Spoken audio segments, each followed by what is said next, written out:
лечение началось с 22 года.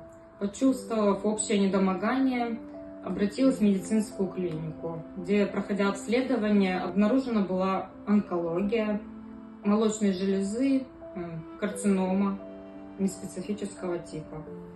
Дальше меня направили в Ростов. Там, пройдя обследование, это подтвердился диагноз, назначив мне химиотерапию, один из курсов. Я прошла лечение, была подготовка к операции, сделала 2 операции. Также с самого начала была подтверждена патология, перелом позвоночника патологический. Конечно, это все время боли присутствуют, периодически усиливаются эти боли.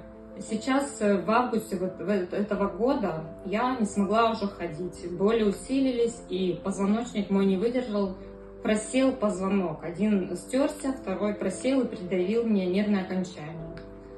Сейчас я прохожу обследование в Турции, так как мне отказали в медицинском обслуживании в Краснодаре, в Ростове мы обращались. В Симферополе нету такого материала, который мне нужен, чтобы укрепить мои кости.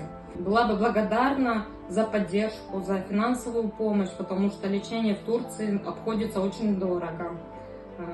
Мне предстоит подготовка к операции, обследование, возможно, какие-то процедуры. У меня есть маленький ребенок, 5 лет, и я хотела бы встать на ноги, чтобы отвезти ее в школу самой.